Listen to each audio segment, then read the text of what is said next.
Bueno, yo quería hablarles del uso de antimicrobiales en el ganado de leche y el título que le pusimos es ¿cuándo usar y cuándo no? Yo espero que ustedes no tengan muchas expectativas en términos de que aquí vamos a aprender qué antimicrobial dar, cuándo darlo y si va a ser exitoso o no. Básicamente aquí lo que yo pretendo presentar es qué factores tenemos que tener en cuenta cuando vamos a tomar la decisión de darle un antimicrobial a un paciente. Y probablemente van a salir con más dudas que certezas de esta presentación. Entonces, vamos a hacer una breve introducción acerca de la resistencia a los antimicrobiales y luego vamos a hablar del uso de antimicrobiales para el tratamiento de diarrea en terneros, de neumonía y de mastitis. Yo quiero hacer antes de seguir, que yo no soy un experto en mastitis. Bueno, no soy un experto en muchas cosas, pero el tema mastitis no es un tema que yo sea un experto. Entonces, yo creo que al final, si tienen preguntas acerca de mastitis, aquí tenemos varios expositores que han hablado de mastitis que nos pueden colaborar respondiendo algunas preguntas, en el caso de que yo no pueda responderlas. Lo primero que hay que decir es que el uso de antibióticos, sea responsable o no responsable, va a generar resistencia antimicrobiana. Y en eso nosotros, como veterinarios, jugamos un papel importante, porque nosotros somos los que decidimos cuándo usar los antibióticos. Ese es en el escenario ideal. Muchos de nosotros sabemos que las decisiones de tratar un paciente son tomadas por el granjero. Pero ahí está el papel de nosotros, en enseñarle a ese granjero cómo usar y cuándo usar. ¿Cómo se hace eso? A través de la presentación vamos a ver algunas estrategias que se han utilizado a nivel mundial para tratar de disminuir el uso de antimicrobiales en ganaderías de leche y tratar de refinar el uso de esos antimicrobiales. Hay dos formas de generar bacterias multiresistentes. La primera es la presión de selección. Es un paciente que tiene una neumonía, le administramos antibióticos porque necesita los antibióticos y ese antibiótico va a eliminar las bacterias que son susceptibles. Pero tenemos que tener en cuenta que hay bacterias que son naturalmente resistentes a ese antibiótico. Por ejemplo, muchas de las gram negativas van a ser resistentes a la penicilina. Entonces vamos a terminar con estas bacterias que son resistentes naturalmente a ese antibiótico. Y esas bacterias se van a multiplicar y van a generar resistencia. Las únicas bacterias que van a permanecer son las bacterias resistentes a ese determinado antimicrobial. La segunda forma como se produce la resistencia a antibiótico es por el intercambio o la transferencia de plásmidos. Plásmidos son porciones de DNA que están en las bacterias que no ejercen ninguna función vital para esas bacterias, pero que pueden tener genes resistentes a los antimicrobiales. Y este aspecto es muy importante porque estos plásmidos pueden ser transferidos de una bacteria a otra. No necesariamente en la reproducción de la bacteria que se va a transmitir a la progenie de la bacteria, sino este plásmido puede ser transferido de esta E. coli a una salmonela, o puede ser transferido de esta E. coli a una Klebsiella. Entonces, esas son las dos formas como se produce la resistencia a los antimicrobiales. Una vez se ha generado esa bacteria multiresistente, hay diferentes formas para que llegue a la población humana. Y una de esas es a través del consumo de alimentos contaminados con patógenos multiresistentes, a través de fómites o los mismos trabajadores, o diseminación, diseminación a través del ambiente, por ejemplo, aguas subterráneas. ¿Por qué es importante esto? Porque en Estados Unidos y a nivel mundial nosotros sabemos que una de las mayores causas de muerte en humanos son las infecciones asociadas con patógenos multiresistentes. Si ustedes miran aquí, cerca de 3.5 millones de personas mueren al año por infecciones con patógenos multiresistentes. ¿Y por qué es también importante? Mire quiénes se afectan. El 50% de eso son niños menores de 5 años. Estas infecciones con patógenos multiresistentes causan muerte más que el SIDA, la tuberculosis, la malaria, etcétera, etcétera. Por eso hay que poner atención en esto, a ver cómo nosotros podemos contribuir. Y hay que tomar en cuenta, y yo aquí no estoy tratando de marcartizar o satanizar los animales de producción. Lo que hay que saber es que muchos de los antibióticos que se usan a nivel mundial es en medicina humana, no necesariamente en la producción de alimentos. Pero esto es lo importante, por esto es que toca poner atención. ¿Cuál es el papel de nosotros como veterinarios en la generación de resistencia a los antibióticos? Este estudio, publicado en la revista Penas, tiene una proyección de lo que va a pasar con el consumo de antibióticos en los próximos 30 años. Si ustedes se dan cuenta, en las economías que están en crecimiento, como la China y la India, se está prediciendo que son las que van a aumentar el consumo de antimicrobiales en los próximos 20 o 30 años. Cuando nos miramos nosotros, aquí tenemos Centroamérica, México, Costa Rica y Panamá también van a tener un incremento significativo en el consumo de antimicrobiales. Aquí estamos nosotros, con nuestros amigos venezolanos, tenemos a los peruanos, los brasileros y los uruguayos.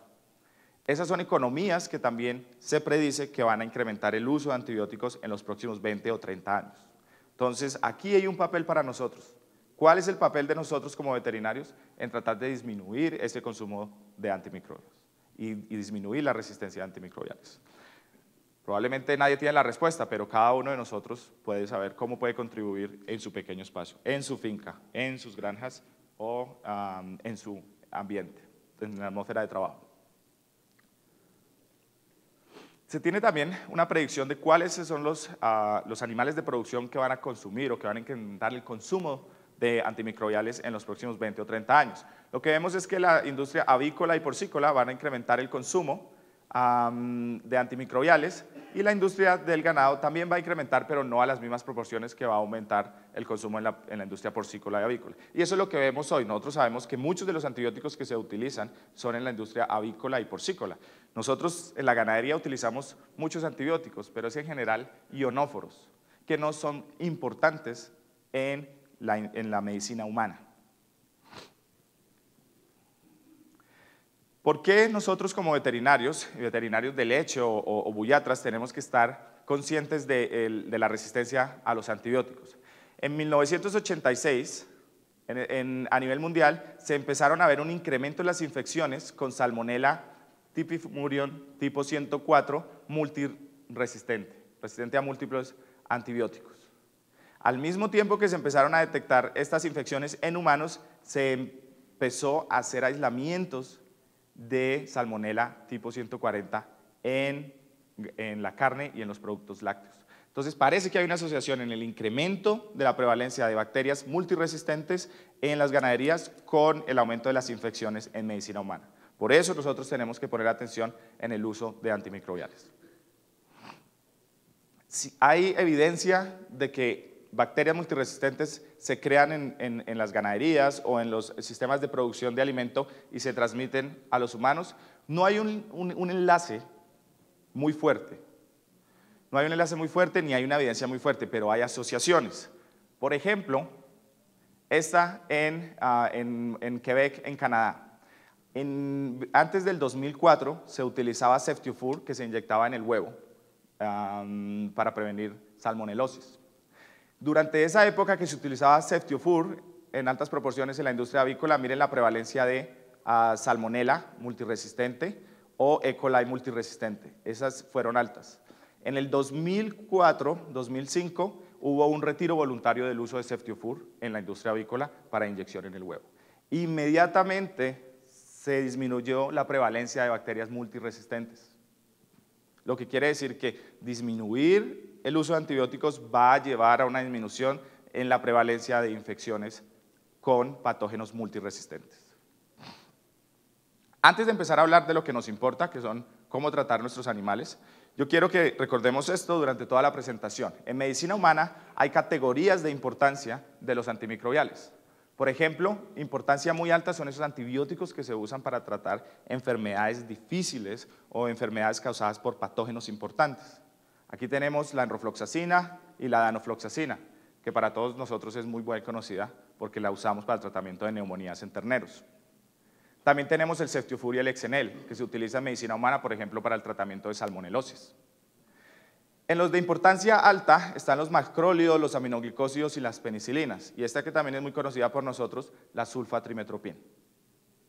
Y en la categoría de menos importantes está la oxitetraciclina y el forfenicol. Entonces, cuando empezamos a hablar de cuándo usar antimicrobiales para tratar terneros con diarrea, todo el mundo, o todos nos tenemos que referir a esta revisión de literatura que hizo el doctor Constable. ¿Y por qué quiero referirme a esta? Porque si ustedes revisan todos los libros de medicina veterinaria, todos los libros justifican el uso de antibióticos en terneros con diarrea basado en ese estudio que presentó el doctor Constable. El doctor Constable es una persona muy importante, pero tiene algunas falencias el estudio que él presentó. Pero, de nuevo, ese estudio se ha reproducido a través de todos los libros y a través de todos los veterinarios. El doctor Constable usa 2 o 3 justificaciones para el uso de antimicrobiales para el tratamiento de diarrea. El primero, estos 2 estudios demostraron que el 30% de los terneros con diarrea tienen bacteremia. Sin embargo, este estudio que se hizo en Davis, en la Universidad de California, sí dijo que los terneros tenían bacteremia, pero no nos dijo si esa bacteremia era clínicamente significante o no. No sabemos si esos terneros con bacterias en la sangre se enferman o no. Si yo mañana voy al odontólogo y me toman una sangre 2 horas después, yo voy a tener bacteremia, pero probablemente no es clínicamente importante. El otro factor que utiliza Constable para decir que tenemos que usar antimicrobiales en diarrea es que en terneros con diarrea hay un incremento en la población bacteriana de E. coli, de Escherichia coli. Entonces, él asume, simplemente asunción, que si hay un incremento de la E. coli en este intestino que está inflamado, se va a traslocar dentro de la sangre y va a producir septicemia y bacteremia. Pero es una asunción, nadie ha probado eso. Sin embargo, nosotros hicimos un estudio utilizando secuenciación de próxima generación o Next Generation Sequencing y medimos las diferentes comunidades bacterianas de la materia fecal de los terneros. Y encontramos que sí, E. coli se incrementa, si ustedes ven aquí esta verdecita es E. coli, sí hay un incremento, pero también encontramos que hay un incremento de la lacnospiracea. Y el problema es que la E. coli crece en cualquier parte que usted la ponga. Pero ¿cuál es la importancia de todas estas otras bacterias que están ahí cambiando? ¿Es solamente la E. coli o es todas estas poblaciones bacterianas las que juegan un papel importante en el desarrollo de la diarrea? Es una pregunta que nosotros no podemos responder, pero pues es interesante que no es solo E. coli la que cambia, ¿cierto? Entonces, ¿qué hizo Constable? Constable revisó 20 diferentes estudios publicados y dijo, vamos a mirar si hay estudios antibióticos, no antibióticos, y vamos a revisar 4. Hemos estado con el doctor Arroyo discutiendo cuál es la palabra, 4 outcomes, o 4 evaluaciones al final del estudio. Tasa de mortalidad, tasa de crecimiento, severidad de la diarrea en los que sobreviven y duración de la diarrea en los que sobreviven. Entonces, lo primero que él hizo fue, vamos a ver qué pasa con el uso de antibióticos orales para el tratamiento de diarrea naturalmente adquirida. Entonces, tenemos aquí 2, 4, 6, 7 estudios. El primer estudio es antibiótico versus antibiótico. Lo único que se demostró es que el cloramfenicol es mejor que la streptomicina. Ese estudio no nos brinda a nosotros ninguna información si es mejor tratarlos con antibióticos o no. Probablemente que es mejor usar cloramfenicol. Cuando revisamos el estudio del 59, del 71, el del 75, antibiótico versus no antibiótico, antibiótico versus no antibiótico, y acá lo mismo, no hubo diferencia en la mortalidad de los terneros. En este estudio, publicado en 1975, apramicina versus control. Hubo una disminución en el grupo apramicina. ¿Qué problema tiene este estudio y este reporte? Que Constable no lo dice en su revisión. Este estudio nunca se publicó en un journal de revisión con pares. Esto es un artículo, esto es un resumen que se presentó en una conferencia en un congreso de Buiatría en 1975 en Grecia. Pero nunca se publicó, nunca se sometió a pares académicos para ser evaluado si el estudio era válido o no. En el de 77 se demostró que no hay diferencia en la recuperación si usted les da sulfa o no les da antibiótico, y en el del 98 compararon antibiótico versus antibióticos. No podemos sacar muchas conclusiones acerca del uso de antibióticos en terneros con diarrea naturalmente adquirida. Ahora vamos a ver el uso de antibióticos orales para el tratamiento de diarrea experimentalmente inducida. Si ustedes ven la columna aquí del resultado, en todas disminuyó la mortalidad con antibióticos. Ojo que este es experimentalmente inducida. ¿Cuál es el problema de esos estudios? Que el doctor Constable tampoco lo presenta en su revisión de literatura. Que el challenge, el reto, el desafío se hizo con Salmonella Dublin. Salmonella Dublin no causa la típica diarrea que vemos en nosotros en las fincas a la edad de 1 semana o 2 semanas. Salmonella Dublin causa septicemia y los terneros se mueren de neumonía. Sí, los terneros hacen diarrea, pero probablemente es una diarrea resultado de la septicemia, más que una diarrea como la que vemos de coronavirus o rotavirus. Entonces, claro que sí, claro que los antibióticos le van a ayudar a un ternero que es séptico, pero no al típico ternero que vemos en las fincas con diarrea que no está llevando a la septicemia. Ahora, en estos estudios, el challenge se hizo con E. coli enterotoxigénica, pero mire la edad de los terneros, 1 a 3 días. Son terneros que probablemente son inmunológicamente no competentes, por lo que hablamos ayer del calostro. Y aún así, y si son competentes, hay que tener cuidado, estos terneros tienen más predisposición a sufrir de septicemia, ¿cierto? Entonces, probablemente estos terneros en edad temprana, cuando tienen diarrea por E. coli, sí se benefician con tratamiento antibiótico. Eso sí lo podemos concluir de estos estudios. Cuando miramos antibióticos parenterales, intramuscular o endovenoso, para el tratamiento de diarrea naturalmente adquirida. Si miramos el estudio del 71, 75, este del 75, este del 80, no hubo diferencia entre antibiótico o no antibiótico. El único estudio que reportó evidencia de que el antibiótico es mejor que no darles nada es este de 1975. Es el mismo grupo que presentó un resumen en un congreso de pediatría. Este artículo nunca se publicó en una revista con pares académicos. Entonces, no podemos saber si el estudio fue completo, cómo fue la metodología, no podemos sacar conclusiones muy fuertes. No me tomen a mal, no estoy diciendo que sea un estudio malo, pero no podemos evaluar si la metodología fue buena o no en el estudio. Y finalmente, el uso de antimicrobiales parenterales para el tratamiento de diarrea experimentalmente inducida. En este estudio del 81, danofloxacina o sulfa versus control, no hubo diferencias en la mortalidad. En este estudio del 98, se demostró que cuando usted hace el challenge con Salmonella Dublin, de nuevo, probablemente septicemia, pues los animales van a sobrevivir más cuando usted les da antibiótico. Entonces, en conclusión, parece ser que el estudio de Constable, que se ha repetido a través de la historia, no es la mejor evidencia para soportar que nosotros tenemos que tratar terneros con diarrea. Sin embargo, eso es lo que aprendemos nosotros en Norteamérica, en Europa y aquí en Sudamérica. ¿Y qué es lo que pasa cuando nosotros seguimos repitiendo y repitiendo datos que no tienen sustento o evidencia científica, como discutíamos anteriormente? Miren esta finca que nosotros trabajamos en Ontario, en Canadá. Esta finca tenía más o menos 1000 terneros al año. De esos 1000 terneros, 91% de los terneros desarrollaba diarrea. Y de ese 91% de terneros que desarrollaban, 93% de esos terneros eran tratados con antimicrobiales. Esta es una típica registro de antibióticos en esa finca. Cada día 5, 6, 10 terneros eran nuevamente tratados por diarrea. Entonces nosotros, que fue parte de mi doctorado, nosotros nos preguntamos si es posible disminuir en ese tipo de fincas el uso de antibióticos dándole un protocolo o un algoritmo de decisión al granjero para que aprenda a tratar a los terneros. Entonces nos reunimos, mis profesores de doctorado, el veterinario de la finca, el personal que trataba a los animales y yo. Vamos entonces a hacer un estudio. Los resultados de ese estudio se publicaron en el Veterinary Journal, los resultados parciales se publicaron en el Veterinary Journal. Vamos a hacer un estudio a ver si el uso de protocolos y el uso de algoritmos puede disminuir esa cantidad de antibióticos que se está usando en esas fincas. Entonces, ¿qué hicimos? Revisamos los registros, que es nuestra cohorte histórica, que es probablemente no el mejor grupo para hacer el análisis, pero era lo que teníamos, eran los datos que teníamos. Entonces teníamos la cohorte histórica y miramos en esa cohorte histórica cuáles eran las variables de salud, cuál era la morbilidad, la mortalidad debida a diarrea. Luego diseñamos ese protocolo, se lo dimos al granjero y le dijimos, mire, utilice este protocolo.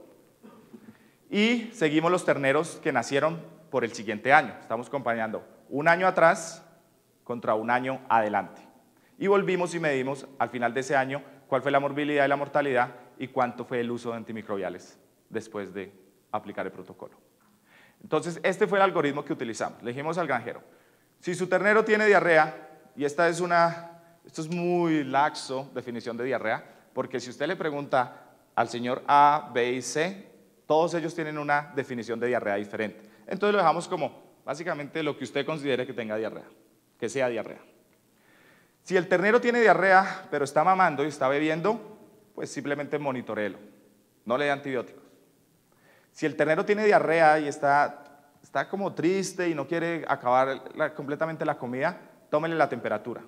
Si tiene fiebre, dele antibióticos y antiinflamatorio. Si no tiene fiebre, dele electrolitos orales y antiinflamatorio y monitoréelo a ver qué pasa. Si tiene diarrea y está muy deprimido o no quiere comer, tómele la temperatura. Si tiene fiebre, dele electrolitos orales. Nosotros específicamente recomendamos fluidos intravenosos, un antiinflamatorio y un antimicrobial. Si no tiene fiebre, dele fluidos orales o intravenosos, dele un antiinflamatorio y monitoréelo. Todo ternero que desarrolló hematoquesia o diarrea con sangre se trataba con antibiótico, por dos razones. Uno, por la posibilidad de salmonela, y segundo, porque si tiene sangre, la probabilidad de que haya translocación bacteriana es alta. Estas fueron las 10 fincas que nosotros incluimos. Le dimos este protocolo a 10 granjeros, utilizamos fincas grandes, fincas medianas y fincas pequeñas para ver si había una diferencia entre las fincas. Y cada finca tenía pues diferentes sistemas de producción y hubo cambios entre la cohorte histórica con respecto a la cohorte prospectiva, que puede generar algún factor de confusión porque no estamos comparando peras con peras, probablemente peras con peras manzanas. Entonces ahí había un problema, pero que no podíamos nosotros intervenir porque nuestra cohorte era histórica. Sin embargo, decidimos, vamos a seguir trabajando en este estudio. ¿Qué medimos?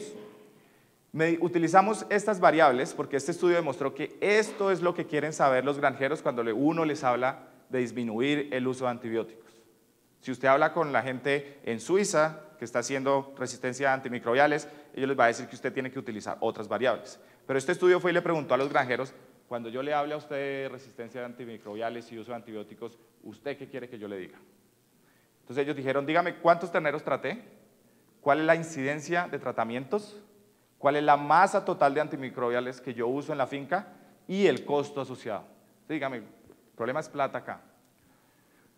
Entonces, utilizamos esas variables para medir si el protocolo tenía algún efecto o no.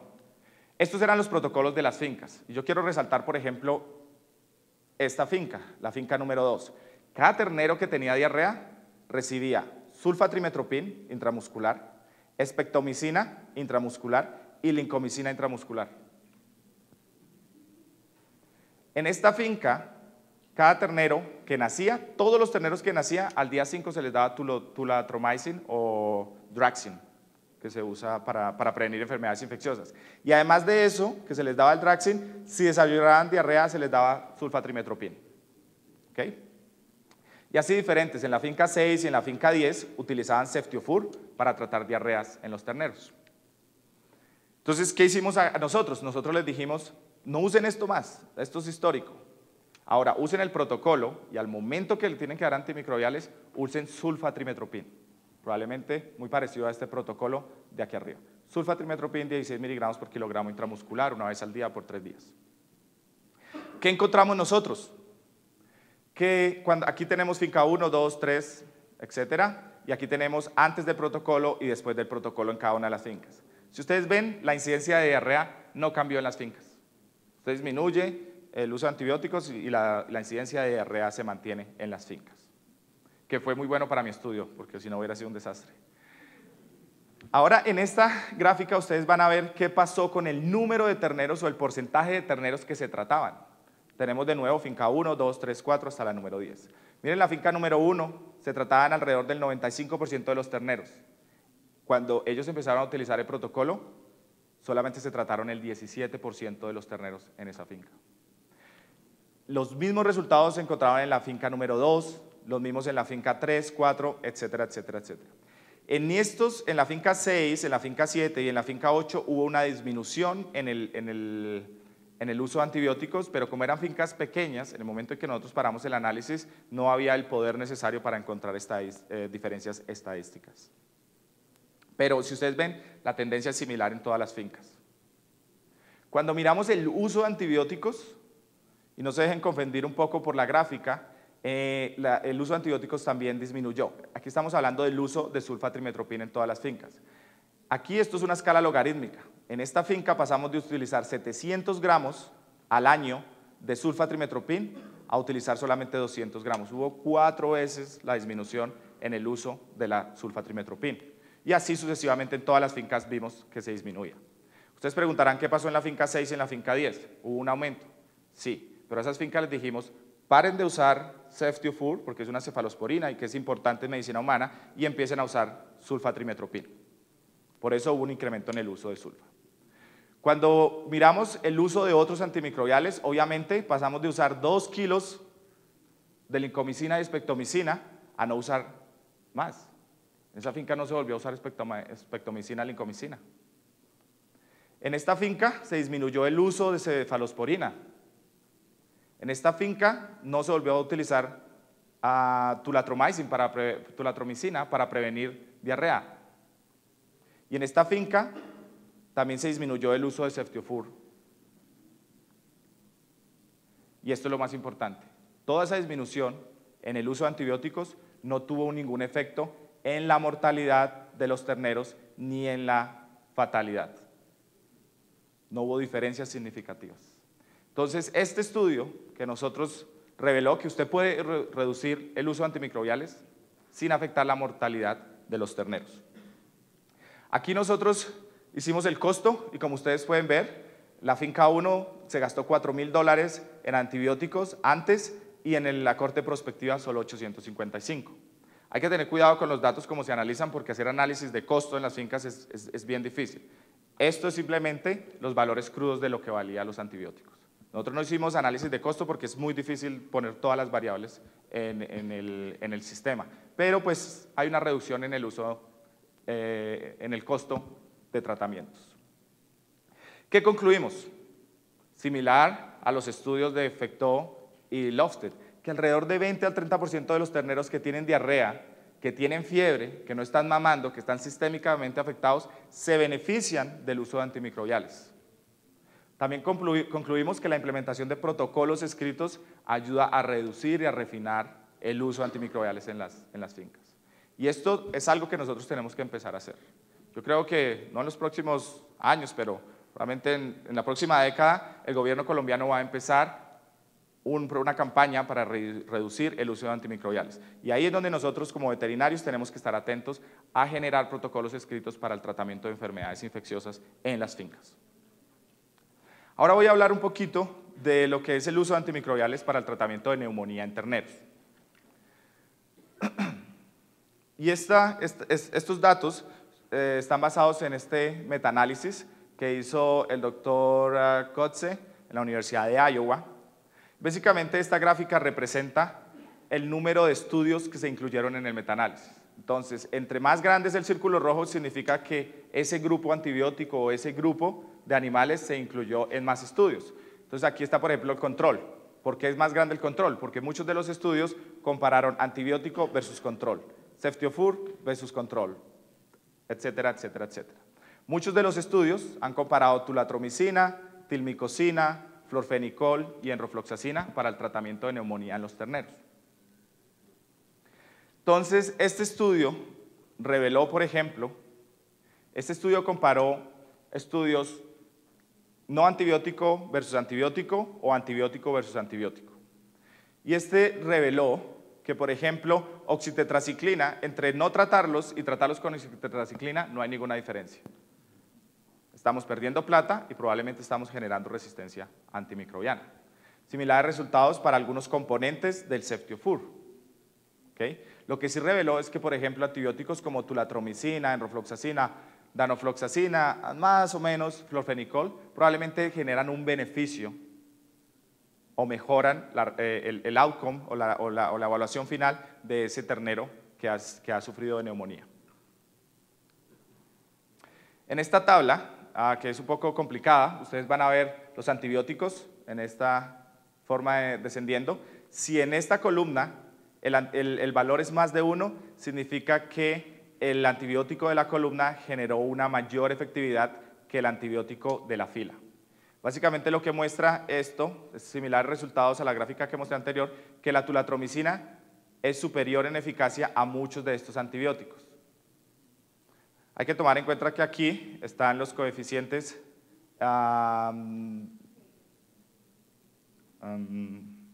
el intervalo de confianza, perdón, el intervalo de confianza que nos va a determinar si esos coeficientes eran significativamente estadísticos o no. Pero lo que podemos ver es que la tulathromicina es superior a muchos de estos antibióticos, excepto danofloxacina y enrofloxacina.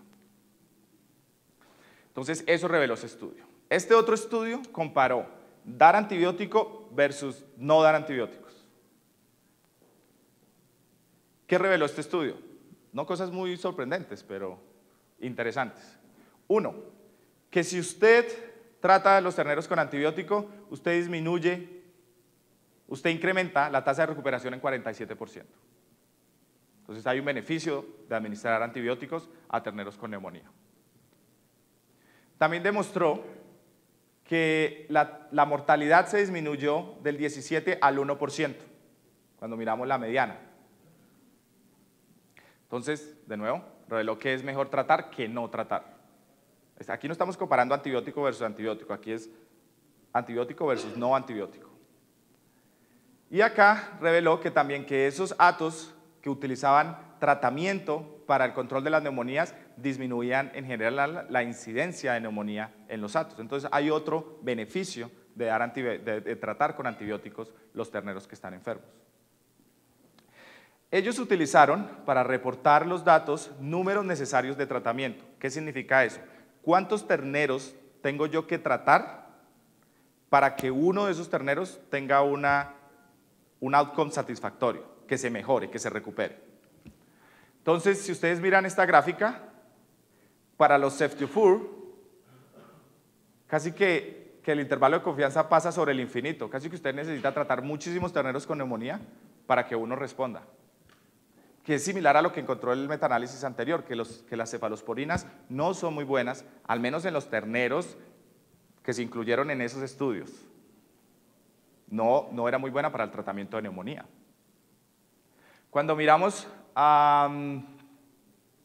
probablemente está en la siguiente, miramos florfenicol, más o menos usted necesita tratar 1.5 o 2 terneros para que uno de los terneros tenga una respuesta satisfactoria.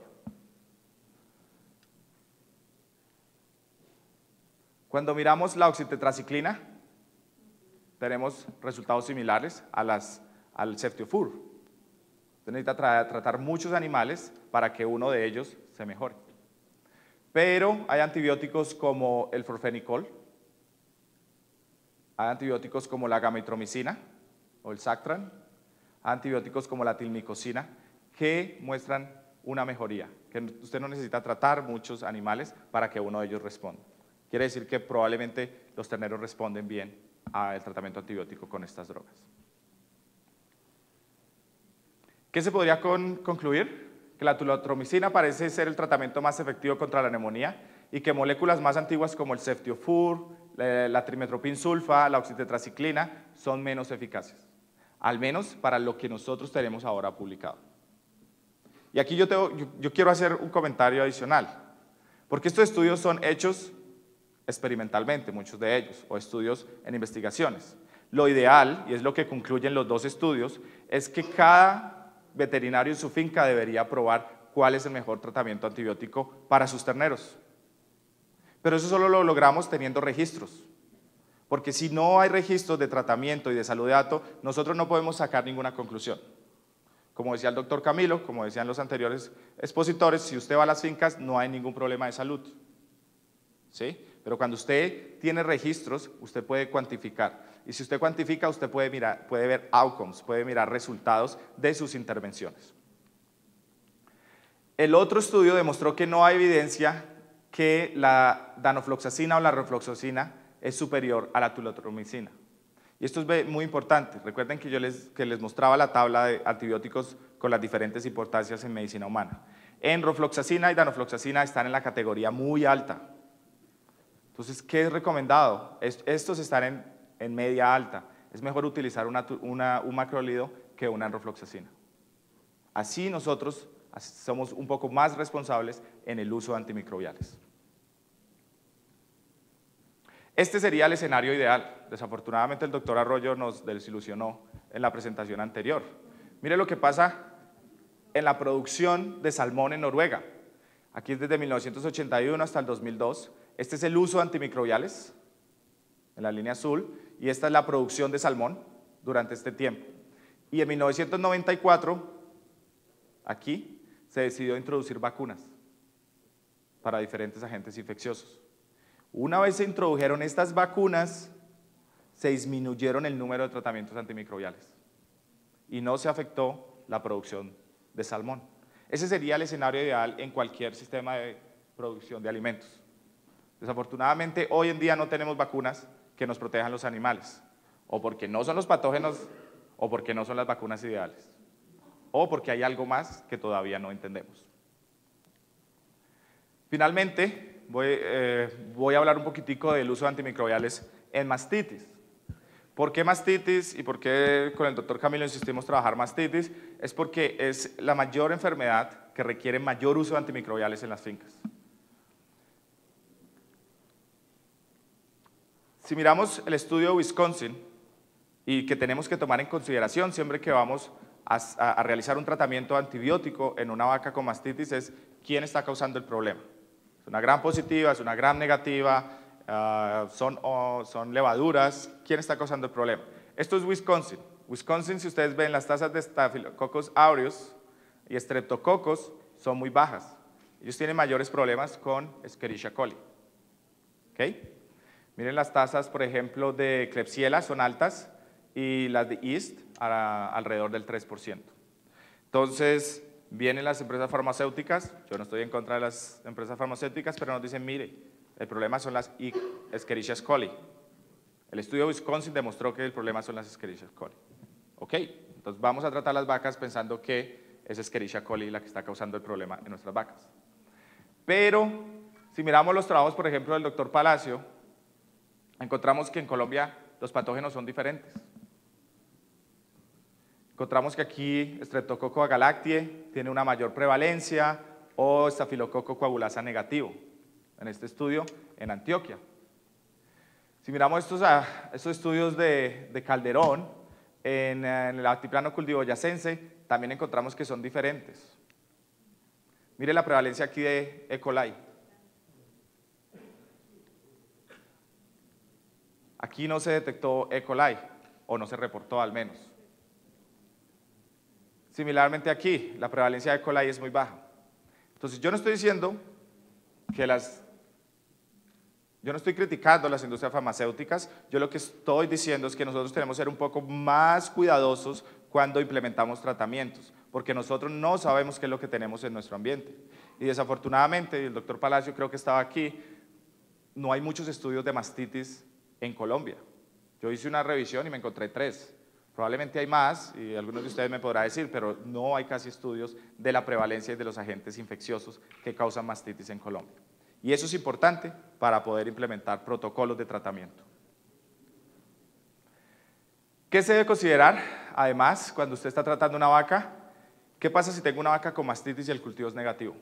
¿La trato o no la trato? Es negativa porque ya el sistema inmune curó la enfermedad, pero todavía tenemos células somáticas. ¿O es negativa porque la bacteria está ahí presente, pero está en cantidades pequeñas que no es capaz de detectarse en el cultivo? Yo no sé, pero es algo que hay que preguntarse cuando usted va a instaurar una terapia antibiótica, porque probablemente esta vaca no se beneficie del tratamiento antibiótico, pero esta vaca probablemente sí se beneficie del tratamiento antibiótico.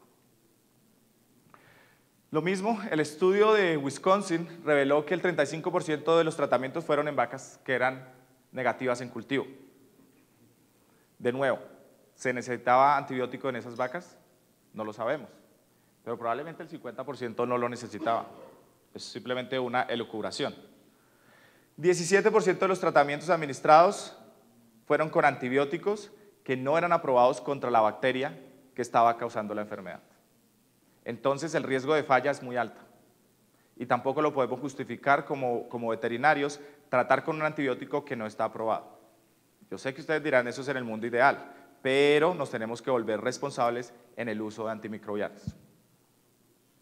El 50% de los casos tratados probablemente no eran efectivos o difíciles de justificar. ¿Por qué? Porque eran mastitis causadas, por ejemplo, por levaduras, que no van a responder al tratamiento antibiótico.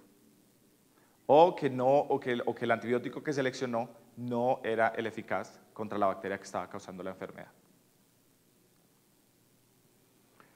Otras cosas a considerar, por ejemplo, en Estados Unidos, que E. coli es más prevalente, este estudio de Estados Unidos demostró que para casos leves y moderados hay un alto número de animales que se curan espontáneamente. Los animales probablemente no necesitan antimicrobiales. Son animales de casos leves y moderados. Ya tenemos una mastitis tóxica por coliformes, probablemente más que tratar la mastitis tenemos que tratar la septicemia en la vaca. No hay diferencias en la tasa de cura entre controles y animales tratados con antimicrobiales cuando los casos son leves o cuando los casos son moderados. De nuevo, ¿tenemos que tratar todas las vacas que tienen mastitis por E. coli? Yo no tengo la respuesta, pero es algo que tenemos que empezar a pensar. ¿Cómo nosotros desde la academia, cómo nosotros desde la industria podemos ayudar a resolver esas preguntas? El estudio de Nueva York demostró una mayor tasa de cura bacteriológica para gram negativos, probablemente E. coli, usando ceftiofur intramamario. Pero algo importante que tenemos que ser conscientes, hay una tasa de cura bacteriológica, pero no se altera el cultivo de células somáticas o la producción de leche. Entonces, si tenemos un conteo alto de células somáticas en esa vaca, ¿le repetimos el tratamiento? La respuesta es no sé, pero miren, es algo también que se tiene que considerar cuando pensemos si necesitamos tratar la vaca o no. Récords o registros de tratamiento, disculpen por el anglicismo, registro de tratamiento, eso es lo que necesitamos llevar para saber si la vaca necesita o no, o se beneficiaría o no de un tratamiento antibiótico o de un próximo tratamiento antibiótico. Entonces ya sabemos que tenemos que tener registros para determinar diarreas en terneros, registros para determinar neumonía en terneros y registros para determinar mastitis en nuestras vacas. Otras cosas a considerar, por ejemplo, infecciones con Staphylococcus aureus. Infecciones con esta bacteria tienen una posibilidad disminuida de cura y se ha asociado que esas vacas que tienen una probabilidad disminuida de cura es porque tienen un incremento en el número de partos, son vacas que tenían un elevado conteo de células somáticas, múltiples cuartos estaban afectados o tenían un evento previo de mastitis. Entonces, si usted tiene una vaca que es positiva a Streptococcus aureus y tiene una de estas condiciones, la tasa de recuperación de esa vaca es probablemente baja.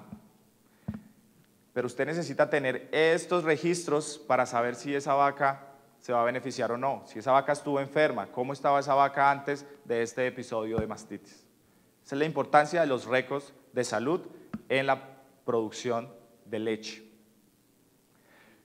Cuando usted tiene un animal con Staphylococcus aureus, ¿cuándo tiene que considerar sacrificio? Y yo lo pongo ahí porque esto es lo que dice en la literatura. Pero es más, ¿qué tiene usted que considerar? Si la vaca tiene Staphylococcus aureus y es una vaca al término de la lactancia y está vacía, ¿debería tratar esa vaca? ¿Debería gastarme ese antibiótico y probablemente generar algún grado de resistencia? Es un animal que probablemente no va a producir, es un animal que probablemente no se va a beneficiar del uso de antibióticos. Esa vaca tiene una enfermedad concomitante. ¿Debo tratar esta vaca? Es una vaca coja que tiene muchos problemas. Listo, tratémosle la mastitis, la curamos de la mastitis, pero va a seguir coja. ¿Es necesario darle antibiótico a esa vaca? ¿O qué deberíamos hacer con esa vaca? Son cosas que hay que considerar cuando vamos a tomar una decisión de tratar o no tratar una vaca con antimicrobiales. Otras consideraciones: mastitis causada por Staphylococcus aureus, Uberis o Prototeca tienen menor tasa de cura que las causadas por otros estafilococos o estreptos como el Strep agalactiae.